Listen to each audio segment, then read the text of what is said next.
The year was 2010, and Flipline Studios was in a rough spot. They had finally launched their ambitious MMO game Remnants of Skystone, which they had essentially spent the last 3 years of their lives working on. And after all that hard work, it wasn't paying off. Yes, there was a player base, but it wasn't nearly enough to offset the time and money they had spent developing it. Though the servers remained online until 2014, as early as 2011, they already wrote it off as a failure. In the period following, they frantically worked on games to keep themselves afloat. And of course, it made sense to look back on what worked and what could be made fast. Hence, the return of the Gameria. In late 2010, their massive success Papa's Pizzeria was finally followed up on with Papa's Burgeria. And despite wishing that they could have made it sooner, they found there was still a market for these games. So they kept making them, with Takumiya and Freezeria following throughout 2011. But here's what really gets me. Even during this difficult time,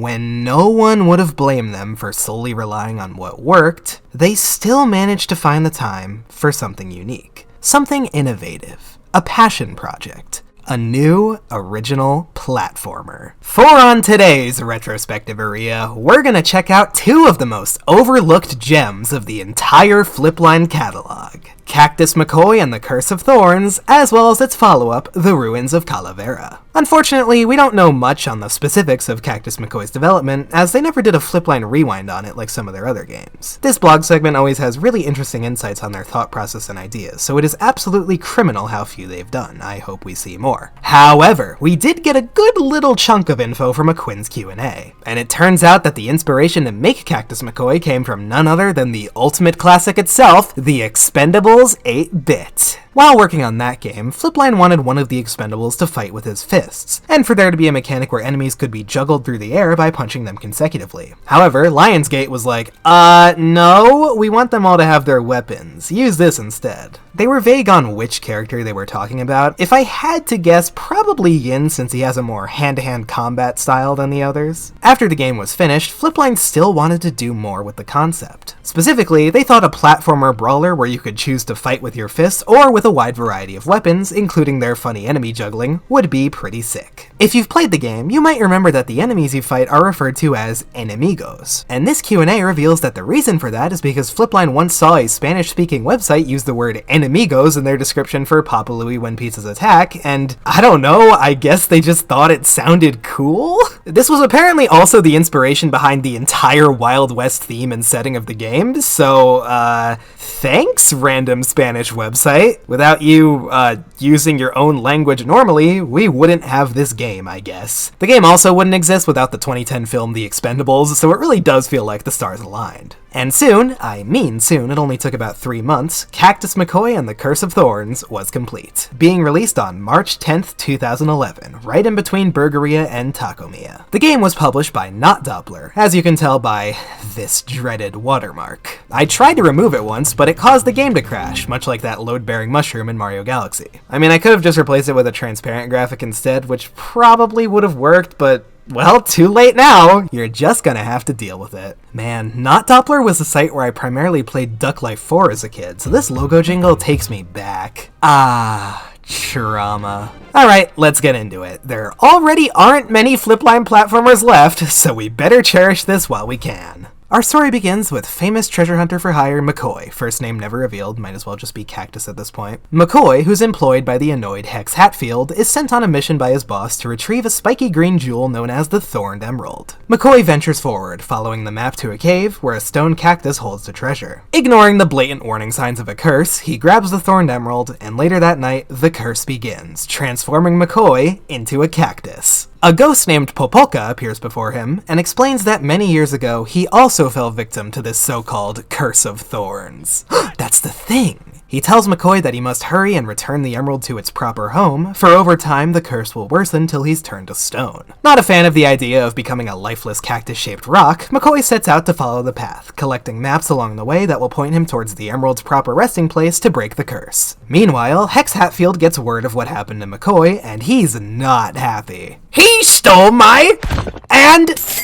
So Hatfield orders his band of outlaws to track down and capture McCoy. At this point, we're long past the era of animated cutscenes from Flipline, but I like this comic book format a lot. It works perfectly for this story. Love how Cactus McCoy's name is written as a logo, very comic accurate. And it's a good setup. We get both our main characters and antagonist motivations, explains why we're fighting the enemigos. It just works. Bravo, guys. And, did you know? The names of our main characters come from the Hatfield-McCoy feud that took place during the American Civil War. A feud between two powerful families where stolen pigs, affairs, clashing allegiances, and long-standing grudges led to several murders and imprisonments. What a fun thing to name your funny Cactus game characters after. Thanks, Flipline! Cactus McCoy can best be described as a platformer with beat-em-up elements. Like Papa Louie 1, the basic controls can be adjusted to whatever keys you like, but I thought the default felt just right. Taking control of our boy McCoy, we use the arrow keys to move, duck, and aim, A to jump, and S to attack. For his standard attack, McCoy will punch with his prickly fists, but once you come across a weapon, you can press down to equip it. There are 4 main types of weapons, and 59 unique weapons total, so there's quite the variety, ranging from guns, swords, whips, and even random objects like sticks and playing cards. However, weapons can only be used a limited number of times before they break. Thankfully, weapons are all over the place, often found in boxes or dropped by the numerous enemigos, so they really encourage you to just grab whatever is close to you and go. You can also press D to drop a weapon at any time, so you can try a different one right away or pick it back up later. Weapon switching is sort of the main hook of Cactus McCoy. Nearly anything can be used as a weapon in this game, just like in real life, and trying out the variety of weapons you find as you explore each level is a lot of fun. The 4 basic categories of weapons are divided based on how McCoy uses them: swinging, shooting, throwing, and whipping. Swingers are the ever-reliable melee type, extending your range and allowing you to knock enemies back. It's a wide selection, including a variety of swords, bats, clubs, mallets, axes, guitars. Grab anything vaguely pole-shaped and you're good to go. They're very easy to use and always handy to have. Shooting, of course, covers guns, and each of them are a little different. You've got revolvers, Gatling guns, bazookas, flamethrowers, all functioning just how you'd expect. The machine gun returns from Expendables 8-bit, and so does the iconic spread shot, though the spread is much narrower, so it's way less broken this time. Probably a good thing. You can aim in multiple directions while running or in the air, and you can aim in the upwards directions while standing, though I wish there was a button you could hold to let you stop and aim in all 8 directions at will. Throwers are functionally very similar to shooters and can be aimed in the same way. This is a more uncommon type, and many have unique properties. Daggers and darts are some of the standard ones, but there's also explosives like grenades and cherry bombs. Lanterns and tear gas linger after being thrown, allowing them to deal extra damage or take out multiple enemigos at once. Whips are,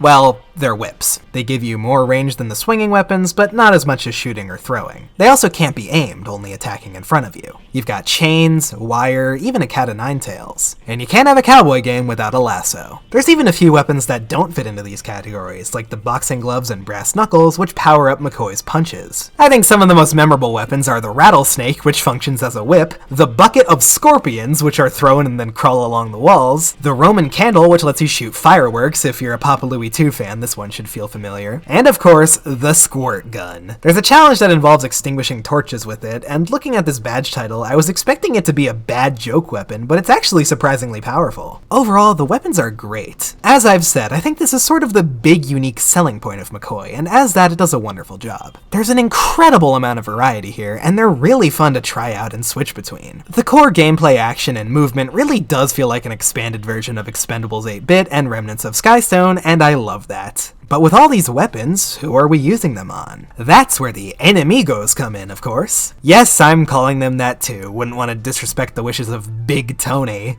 Tricky Tony. Hatfield's Legion of Hooligans come in a variety of shapes and sizes, but they use all the same weapons that McCoy does, and often drop them when killed. Yeah, unusually for Flipline, they're actually very explicit about using the K word in the badge descriptions. These guys are dead. Since much of this game's DNA comes from beat-em-ups, there are a lot of enemigos in each area. Occasionally, as well as at the end of every level, you'll be locked into a rumble arena where you have to fight a bunch of enemigos before continuing on. Safe to say, you're gonna be brawling a bunch in this game. So, is the combat any good? Well, I mean, yeah. It's fairly simple, but satisfying. The sound effects and flinging guys around are very beat-em-up-y, and it's generally always a solid time. Trying to just run past the enemigos gets tricky, and they don't respawn, thankfully, so you are very much encouraged to fight. There's a lot of rewards involved. On top of sometimes dropping their weapons, they also drop money, which can be used to upgrade McCoy's attack power. After each level, you can choose to power up McCoy's punches or his strength with any of the 4 weapon types, as long as you have enough rubies. These upgrades max out at level 6, with each having a higher feed than the last. At first, the enemigos may feel like they take a lot of hits to dispatch, but once you upgrade your strength and find good weapons, it gets a lot faster. Even Flipline gets that there's just something innately satisfying about killing a guy and then taking his weapon and using it on other guys. It's the Kirby effect, the Mega Man moment. You already have an idea of what it's gonna do because it was just being used against you. It's very intuitive, and the enemigos being your primary source of weapons and money makes fighting feel rewarding. Now, we also have to bring up the fabled enemigo juggling mechanic. You know, one of the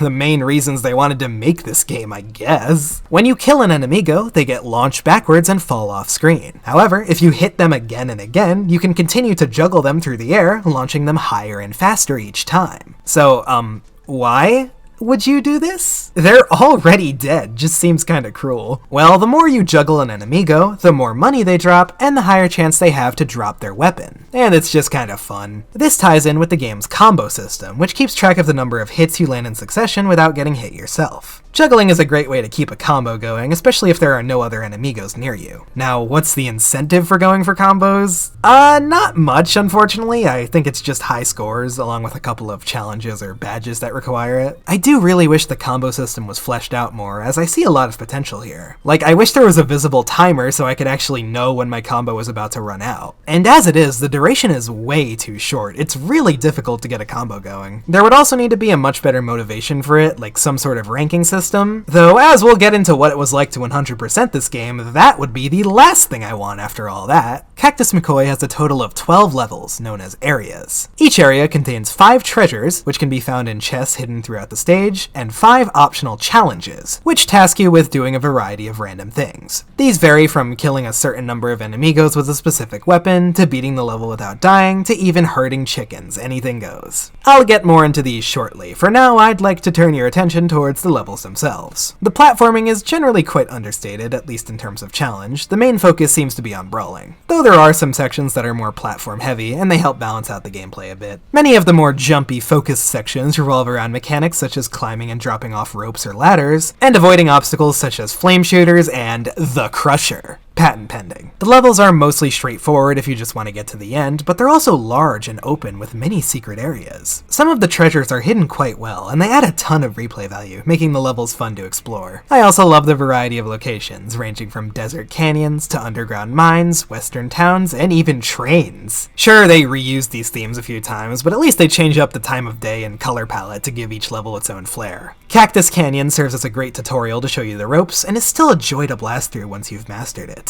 Train levels have got to be one of the coolest tropes in video games, and McCoy delivers. Jumping across the roofs of train cars, fighting hordes of enemigos in the cabins. This is sick. These are some of my favorites. I also love the aesthetic of Shady Springs and its derivatives. Jumping and brawling through this brick-built town just feels cool, especially at night. I think the level design serves the game incredibly well. It makes you engage with the combat, provides some neat platforming challenges to mix things up, and is just plain fun. Some of Cactus McCoy's most obvious beat-em-up inspiration can be seen in how the life system works. McCoy has a health bar and 5 extra lives for each level, dying if he loses all his health or falls in a pit. If McCoy loses a life, you don't have to restart the level. You respawn exactly where you were and can jump right back into the action. I think this system is really great, especially after Steak and Jake was so punishing. Like that game, there are still no checkpoints, but it's honestly barely an issue because the instant respawn is so forgiving. These levels are quite large, and if you're trying to explore them to go for completion, you could end up spending a lot of time in them, so it would suck to lose all that just because you died. And even if you do lose all your lives and have to start over, you at least get to keep any treasures and challenges you got up to that point. Because of this, the difficulty in general feels incredibly fair. They struck a really nice balance here. It gets pretty tough by Flipline standards, especially in the last few stages, but never bad at all. I'd say harder than Expendables, but not as unfair as Steak and Jake. I'm sure that's the first time that sentence has ever been said, though I still would have appreciated some way to upgrade your health bar or get extra lives. I feel like that would make sense as another avenue for upgrades. Or even just any way to restore your health during a level. But overall, the difficulty curve was smooth, and I think they found a great balance. Let's talk presentation. Cactus McCoy is a great looking Flash game overall. It has that thing I mentioned with Flipline's other platformers where the graphics appear pixelated, but I think it works a little better for McCoy. It feels a bit more like a stylistic choice. I don't know, I get the vibe looking at the tiles and some background elements that they were actually going for a pseudo pixel art style this time, rather than just being the result of compression. Perhaps some more Expendables 8-bit inspiration. The game has a lot of style overall. From the detailed backgrounds to the smooth, snappy animation, I'm even a big fan of the menus. The visuals do a great job leaning into the Western theming, and it makes the experience that much more memorable. Much like Steak and Jake, the game's soundtrack is comprised of tracks taken from stock music libraries rather than original Flipline compositions. The music is all great and very fitting, Western cowboy movie type stuff, but again, I wish there was more variety. There are only 2 level themes, only 4 tracks in the entire ST, not even the final boss gets unique music. The main level theme is a real highlight, appropriately titled Spaghetti Western by Dan Foster. The music that plays in the underground levels is also good, perfect for sneaking through the mines or carefully navigating the Emerald Temple. This one's interesting because it's the only song on the soundtrack that hasn't been found online, but we know by process of elimination based on the sequel's composer credits that it likely has to be by someone named Wayne Westman. Hopefully someday it'll be discovered. It would have been nice if there was more music, but yeah, I wouldn't want to pay for the licenses either. These seem pretty expensive. Sound effects are punchy and satisfying, makes beating up enemigos a real joy. For some reason, I love how the achievement pop-up is like an old-fashioned cartoon gunshot. I don't know why, but I find that amazing. So, sounds like a really cool game so far, huh? Well, yeah, it is. I would highly recommend it. You might even think, I really want to go the extra mile. I think I should go for 100%. Well, I'm gonna stop you right there, because I did that, and I would highly not recommend it. Let's go over what it was like to reach that fabled percentage. The secret treasures were by far the easiest part of completion. Most of them are fairly simple to find if you're taking the time to explore. These, I think, are really good. Now, the area challenges, on the other hand, oh boy, some of these are a doozy. Okay, one of the 5 for each area is always a speedrun challenge where you have to finish the level in a set time limit. I actually enjoy these a lot. The times are just tough enough to feel like a challenge, but never too hard. As for the other 4, well, fittingly enough, it's the Wild fucking West. You have no idea what the game's gonna ask you to do. Beat the level without dying? That's understandable enough, just ups the intensity a lot. Without using weapons? That's a fun challenge, I like that. Oftentimes there will be a specific thing you have to keep an eye out for throughout the area, like taking down all the wanted posters or lighting all the torches. There's quite a few where you have to kill a certain type of enemigo with a specific weapon, and these get pretty annoying with the weapon's limited durability. Usually you're able to find multiple, but you kinda gotta think for these. Using my brain? Lame. I've alluded to the chicken herding already, and oh god is this one a pain in the ass. Now, the chickens themselves are great. I love how they let you glide through the air just like the Cuckoos from Zelda. I love that you can actually kill an enemigo with them if you throw it at them enough times, which there's also a badge for.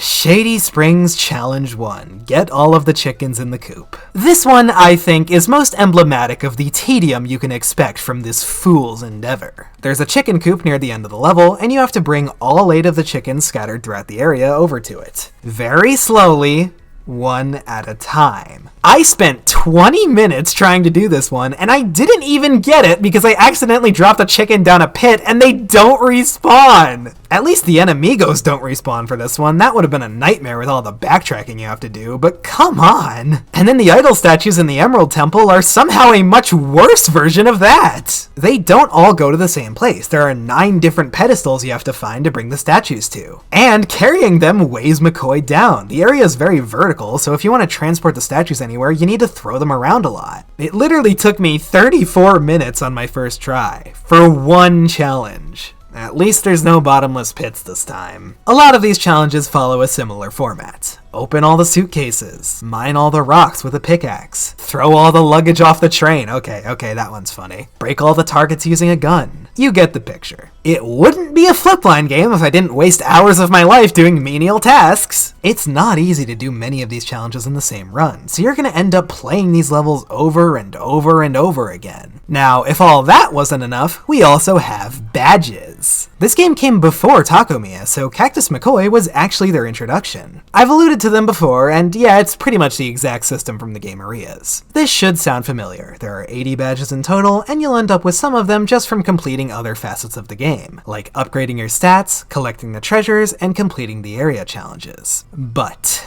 you know those badges in the game Areas where you have to serve a certain ingredient a certain number of times? Well, those started here, and in this case, you have to kill a set number of enemigos using a specific weapon to get them. There's one for every single one of the 59 weapons in the game, 60 including McCoy's fists. So the vast majority of badges are these. The serve ingredients 30 times badges work in the game Areas because the games are so ridiculously long you end up getting them all naturally anyway by the time you reach the end. Here, that is not the case. The case is not that. You're gonna have to go out of your way, replay the levels, keep track of which weapon achievements you still need, and specifically grind for them. That is, would you believe it, kinda not fun?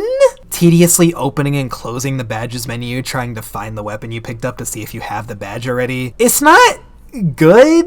Eventually, I just made a list of the ones I needed in Notepad, which made it easier, but I shouldn't have to do that. It's not always the same number either. Some of these take 40 enemigos or even up to 50. Look, I understand the point of the area challenges, and I do like some of them. Those can actually be challenging, engaging, and add some fair replay value. But this is just blatant filler. It's nothing. It's grinding for the sake of checking some boxes. It adds nothing. It just makes you waste your time for no reason if you really want to get 100%. But hey, for both the badges and area challenges, there's a lot of fun titles for them, like any good achievement system. So at least they're making me laugh through the suffering. Interestingly, this is the only Flipline game I know of that specifically advertises its length as a selling point. In the game's trailer, they say over 10 hours of action-packed fun. So, how did I fare? Here's the grand total. 100%ing this game took me 13 hours. And there was quite a bit of skill issuing in there, so that 10-hour estimate was probably pretty accurate for 100%. It's definitely not just for beating the game normally, that takes like an hour or less. It's less than any of the game Areas, which is nice, and the gameplay is much more engaging, but it still really shouldn't take that long. I guess Flipline's just gonna flip them lines, huh? The final boss takes place in the Emerald Shrine, the Thorned Emerald's proper resting place. It begins with a straightforward room filled with a variety of enemigos, so you've got quite a few weapon choices at your disposal. As soon as McCoy enters the final room, Hex Hatfield swoops in and steals the emerald, declaring that McCoy will pay for his treachery. Hatfield is dual-wielding swords and guns with his 4 arms. He jumps around a lot, either slamming his swords into the ground, slashing them forward, or firing a barrage of bullets from his guns. There's 3 floors to the arena, and occasionally Hatfield will jump away and summon a few enemigos you have to fight before continuing. It's quite a varied fight, certainly a much better effort than the Expendables final boss. It's not super difficult or anything, but you'll definitely have some trouble if you're trying to beat it without dying, which is one of the challenges. But Flipline decided to throw you a little bone, that is, if you're willing to pay.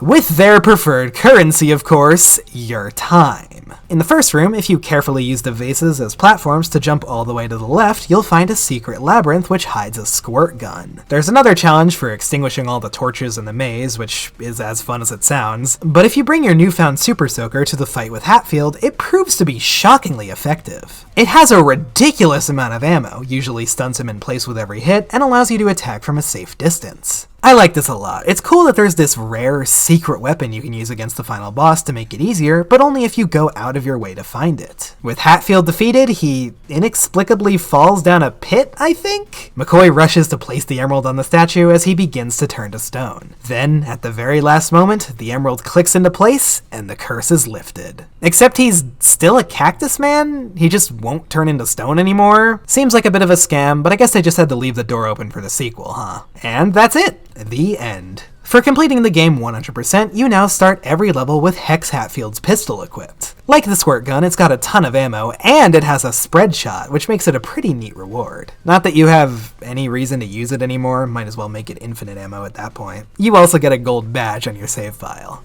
epic. Oddly enough, I noticed that in the key art and title screen for the game, McCoy is shown holding Hatfield's pistol. I guess he already completed the game, so I don't know what he's so angry at. Okay, really, completion isn't the worst possible thing in the world, it's just a very long and tedious grind. Eventually, it became like the Gamerias where I just put a video on in the background. And I'd be lying if I said there wasn't some sick sort of satisfaction from finally seeing that funny percentage and shiny McCoy badge on my file.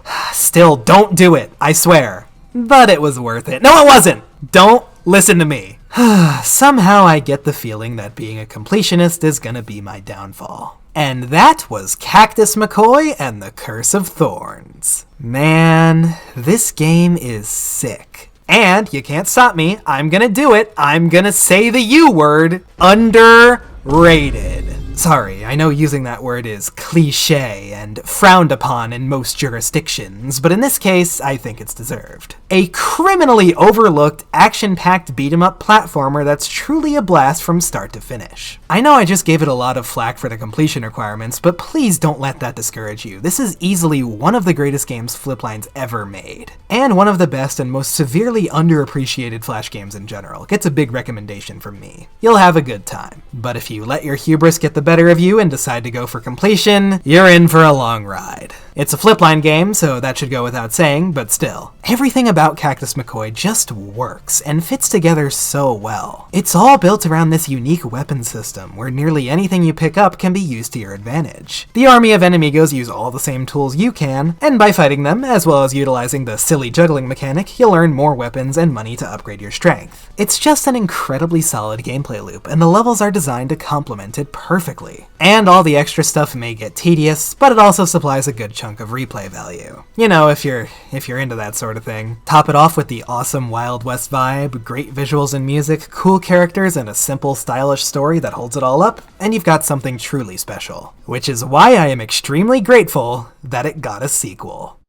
Cactus McCoy 2, The Ruins of Calavera, released the very same year as the first game, 7 months and 2 Gamerias later. Man, Flipline weren't lying, they were busy back then. It was announced through the Flipline blog just a couple days before its release, with a countdown detailing new features each day, culminating with the launch on October 6th, 2011. The story this time is a lot more involved. We see McCoy deep in a cave about to grab a shiny golden idol, when suddenly he's stopped by a mysterious woman in a cloak. They fight over the treasure, then, wait, I'll let you guess. Yes, of course they activate the Indiana Jones boulder. McCoy snatches the relic and they run away, before the ground beneath him cracks, sending him plummeting down the pit. The woman removes her cloak to reveal a pair of wings, quickly flying down to rescue McCoy. This is Ella Windstorm, fellow treasure hunter and last surviving member of the ancient Volado people. She reveals that the idol contains a map pointing to the ruins of Calavera.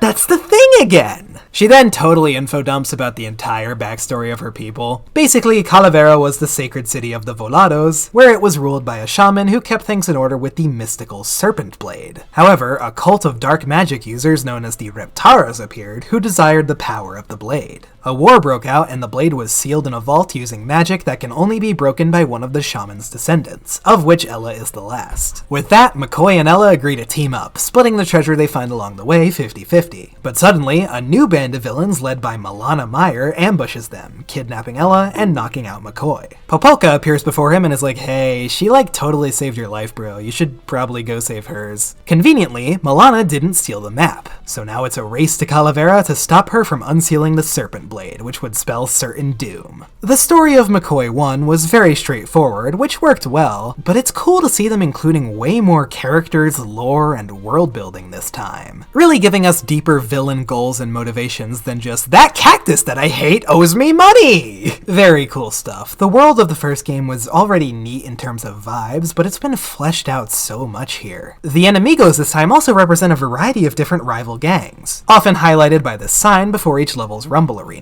They all function the same, but it contributes to this feeling of a larger world. The core gameplay of CMC2 is identical to the first, but quite a few changes and additions have been made, starting with the headlining feature, the weapons. The total has increased from 59 to 76, with a bunch of new ones and some being left out. The amount of weapon types has also been upped from 4 to 7, and you can now tell exactly which is which by the color on its icon. Punching weapons are now officially their own type, along with 2 new types, thrusting and launching. Thrusting includes power tools such as chainsaws and drills, and these are an absolute blast to use. Though they don't last for very long, they can be aimed in any direction and deal an incredible amount of damage in an instant. One of them is also a crocodile, which is incredibly funny, by far one of my favorites. And launching is the bazooka type. They were considered shooting weapons last time, but now have their own category. They work pretty much the same as before, though. They have low ammo, but can pack a huge punch. Grenades and tear gas, which were throwables in the first game, are now fired using launchers, and we also get McCoy carrying around an entire cannon, which is very fun. A variety of new weapons have been introduced across the existing types as well. Some fun ones include bear claws, meat hooks, a Venus flytrap, a carton of eggs, firecrackers, boomerangs, bouncy balls, even proximity mines. A fantastic little change is that McCoy no longer has to drop his weapon to pick up objects such as boxes. He's invested in a holster this time. That can somehow fit an entire crocodile or bazooka. Don't question it, it's funny. The weapons themselves continue to be an absolute highlight, with a fun and even more varied assortment. But some new systems have been introduced surrounding them. Each time you pick up a weapon for the first time, it'll be added to the arsenal, which can be accessed from the map screen. Here, you can use the money you've collected to buy a starting weapon, which can be equipped before entering a level. Once a weapon is purchased, it's unlocked permanently. This is a nice feature if you have a weapon you really like and want to jump right into a level with it ready. Though I didn't really use it much since I wanted to save my money for the upgrades, which have been vastly improved this time. On top of the upgrades for all 7 weapon types, they've also added the ability to increase your health and defense, exactly what I wanted last time. The arsenal menu also has,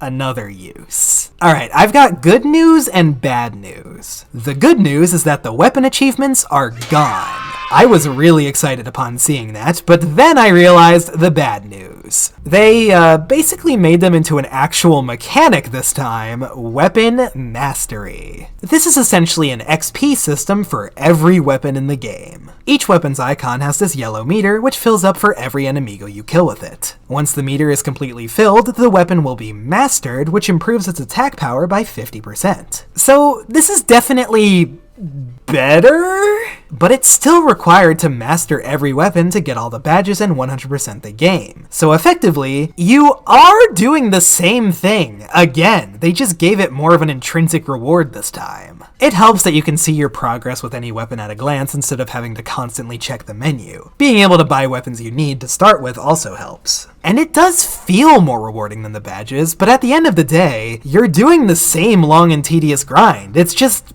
packaged a little nicer. I've noticed Flipline really likes it when you're constantly slowly working towards a variety of goals. This is what gives the game areas their sort of addicting quality, but for a game like this, I really don't think it's necessary. Overall, Weapon Mastery is better than the badges, but it's still very much unnecessary filler content for completionists. AKA my kryptonite. Here's an interesting change. Enemigos can no longer be juggled infinitely. Now, after 5 hits, they'll be sent rocketing into the stratosphere and release an explosion of coins. Though it was fun to challenge yourself to endlessly keep up the most painful and disrespectful game of hacky sack, this is an amazing change. The sound effect and animation of the enemigo getting launched into oblivion is so satisfying, and the burst of coins actually gives you a meaningful reward. Finally, a true incentive to engage with the juggling mechanic, what the first game sorely lacked. With nearly double the stats to upgrade and the new starting weapons to buy, there are a lot more uses for money now, so this change makes a lot of sense. And it's just incredibly gratifying and fun. Timing your hits well enough to send them flying into space always gives me an instant shot of dopamine. Especially with the thrusting weapons, if you angle it just right, you can land all hits and launch them immediately, which is so satisfying. Cactus McCoy 2 once again sports 12 areas, now laid out across a map rather than a basic select screen. Instead of bouncing back and forth between level themes, you'll often have a few similar levels in a row corresponding to the biomes on the map, making it feel more like a proper journey. Starting at a rundown town, McCoy will venture through prairies, dark caves, a sketchy port city, and the depths of the jungle leading to Calavera. They even managed to sneak another train level in there for you choo-choo connoisseurs. Me personally, I'm all about the boats this time. Port Scamwell and Gridlock Canal have such cool aesthetics and level design. The endgame jungle areas were also great, and they include the game's one new music track. Rather than coming from stock libraries, this track, composed by Dave Cohen, was commissioned by Flipline specifically for Cactus McCoy 2. They were so proud of it, they even made it the title theme. It's good, fits in well, and, well, 3 level themes are better than 2, so good job, guys. Well, it took them 5 years, but Flipline has finally figured out what checkpoints are. Rejoice. I love how they used Popolka for this. He didn't really have much to do in the first game. And the fact that the checkpoint is a fireplace that he appears over, that's very fitting. Activating a checkpoint will also fully restore McCoy's health and lives, so they're very nice to have around. Maybe my expectations have just been drastically lowered by Steak and Jake Midnight March,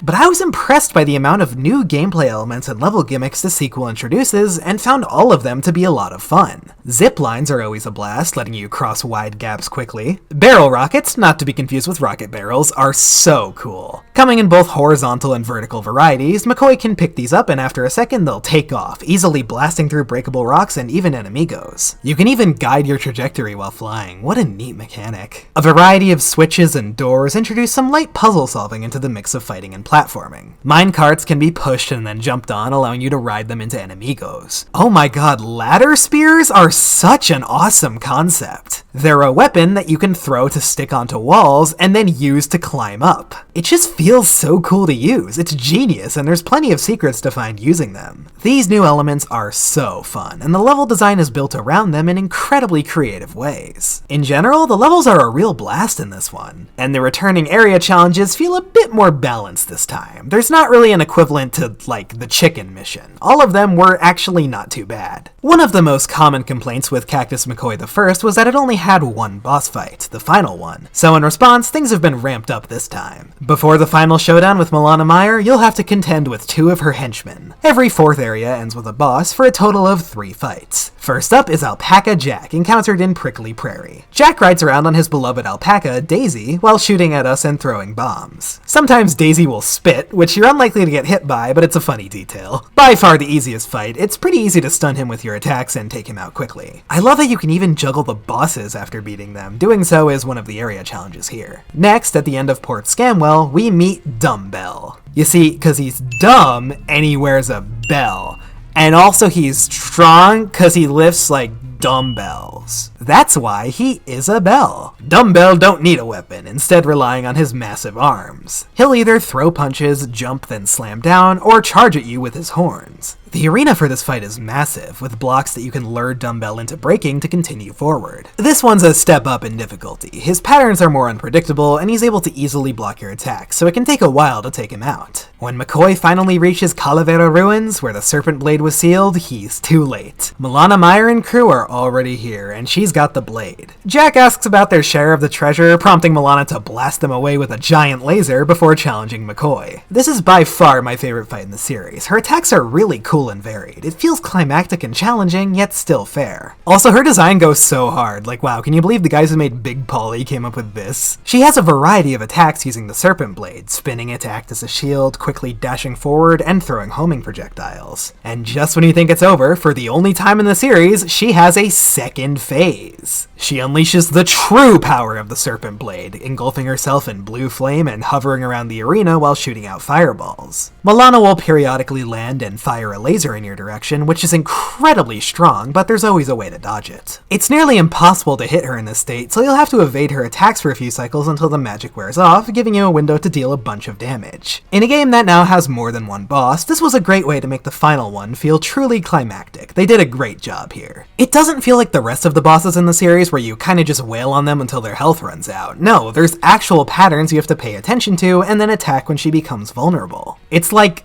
a boss! With Milana Meyer defeated, McCoy rescues Ella and the ruins begin to crumble. After picking up some treasure, of course, McCoy and Ella escape and are helped by Jack and Dumbbell, who took Milana's boat. We end with our entire cast escaping out to sea together. With their differences aside, surely they have many grand and exciting adventures ahead of them in the future. Surely.